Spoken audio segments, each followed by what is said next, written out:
മക്കളെ റാത്തല്ല എന്തായാലും വാർപ്പ് നടക്കുമ്പോൾ ഇടയ്ക്കിടയ്ക്ക് ഒരു മുട്ടിൻ്റെ ചോട്ട് വെറുതെ ഒന്ന് പോയിക്കട്ടെ എങ്ങനെയാട്ടെ ഞാൻ എപ്പോഴും പറയുന്നുണ്ട്.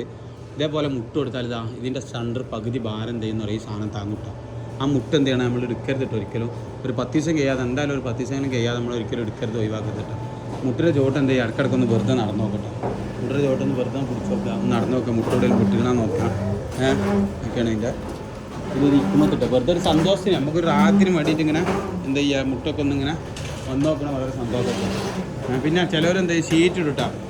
ഈ വെള്ളത്തുള്ളി ഇറ്റലിൻ്റെ അടിസ്ഥാനത്തിൽ എന്താ ചിലവർ ഷീറ്റ് ഇടുട്ടോ. അല്ലോ അങ്ങനെ ഷീറ്റ് ഇടണം ഇങ്ങനെ ഷീറ്റ് ഇടണം ഒരിക്കലും ചെയ്യരുത് നോക്കുക. ചെയ്യാത്തതാണ് നല്ല. ഈ എയർ ഔട്ടാവുന്നതാ ഭയങ്കര ഫലമുണ്ട്. ഈ വെള്ളത്തിൻ്റെ അംശങ്ങളാണ് ആ വരുന്നത്, അല്ലാതെ വേറെ ഒന്നും വരില്ല. ഇപ്പോൾ നോക്കുകയാണെങ്കിൽ ഇത്രയും വോൾസ് ഇവിടെ ഇങ്ങനെ വോൾസ് ഇവിടെ ഉണ്ടായിട്ട് ഇവിടെ എത്ര പേർ കോൺക്രീറ്റ് കിടക്കണം. അങ്ങനെയാണെങ്കിൽ എത്ര പേർ കോൺക്രീറ്റ് ഇവിടെ കിടക്കണം. ഇപ്പോൾ ഇവിടെ വാർത്ത് എന്നാൽ ഈ സൈറ്റ് ഈ റൂമിൽ പോകാൻ നമുക്ക് ഇവിടെ ഇപ്പോൾ കണ്ട വെള്ളത്തിൻ്റെ അംശമില്ലാത്ത വേറെ എന്തെങ്കിലും ഉണ്ടോ ഇവിടെ നോക്കുകയാണെങ്കിൽ കണ്ട എത്ര ഈ അത്രയും ഹോൾസുകൾ വരുമ്പോൾ എത്ര കോൺക്രീറ്റ് എടുക്കണം. പക്ഷേ കണ്ട ഈ തുള്ളി ഇറ്റണ ഫുള്ള് വെള്ളമായിരിക്കും. അതിൻ്റെ വെളിസ്ഥാനത്ത് എന്ത് ഷീറ്റ് ഇടാൻ വേണ്ടി നിൽക്കരുതിട്ടാണ്. ഇപ്പോൾ ഇതെന്താ നിങ്ങൾ ചോദിച്ചു. ഈ ബാത്റൂം ഇവിടെ തൂക്കിയിട്ടില്ലാണ്ട് നല്ല വൈബ്രേറ്റർ ഇരുന്നാട്ടെ. ബാത്റൂം തൂക്കിയിട്ടുണ്ട് മുപ്പത്തന്നെ എന്ത് ചെയ്തിരിക്കണേ അവിടെ മറ്റേ അതിൻ്റെ ബീഡിങ് അടക്കം വെച്ച് അതുകൊണ്ടുള്ള ഒരു ഇതാട്ട. ബീഡിങ് അടക്കം നമ്മൾ എന്ത് ചെയ്ത് വാർത്ത് പോയി. ബീഡിങ് അടക്കം എന്ത് ഒരു സൈഡ് എന്ത് ചെയ്തിട്ട് ചെയ്യാറോ കാണിച്ചിറങ്ങൾക്ക് ഒരു സൈഡ് വാർപ്പ് ഇവിടെ കഴിഞ്ഞിട്ടില്ല.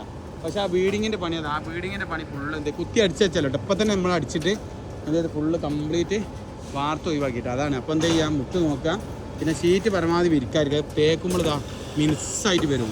നമ്മളിപ്പോൾ ഇതാ ഇത് ഓയിൽ അടിച്ച് കൊടുത്ത ഷീറ്റാണ്. ഓയിൽ അടിച്ച് കൊടുക്കുന്ന ഷീറ്റാണെങ്കിലും ഈ വെള്ളങ്ങൾ തട്ടുമ്പോൾ ഇതിൻ്റെ ഓയിൽ പോയി പോകും. ചിലവർ പറയും ഓയിൽ അടിച്ച ഷീറ്റ് ഇടരുതെന്ന്. പക്ഷേ അത് പൊട്ടത്തരാണ് ശരിക്ക്. ഈ ഓയിൽ അടിച്ച ഷീറ്റാണ് ഇപ്പോൾ ഇത് കൊടുക്കുന്നത്. നോക്കുകയാണെങ്കിൽ ഈ ഓയിൽ അടിച്ചാൽ വെള്ളം അടിച്ചാൽ തന്നെ ഓയിലിൻ്റെ ദമ്മ് പോകും. നമ്മൾ ചവിട്ടി നടക്കുമ്പോഴും കമ്പി ഇട്ടുമ്പോഴൊക്കെ എന്ത് ചെയ്യും ഓയിലിൻ്റെ ദമ്മാണ് പോകും. പക്ഷേ പിന്നെ എന്താവും പിന്നെ വാർക്കുമ്പോൾ എന്ത് ചെയ്യും അതിൻ്റെ അടിയിൽ തേപ്പ് പിടിക്കാനുള്ള ടെൻഡൻസി എന്ത് ചെയ്യും ഈ കോൺക്രീറ്റിന് കിട്ടും. നേരെ മറിച്ച് നിങ്ങൾ ഷീറ്റ് ഇട്ടാൽ ഒരിക്കലും എന്ത് ചെയ്യില്ല തേപ്പ് പിടിക്കാനുള്ള ഒരു സംഭവം കിട്ടൂല കേട്ടോ. എല്ലാവരും ശ്രദ്ധിച്ചോണ്ടി.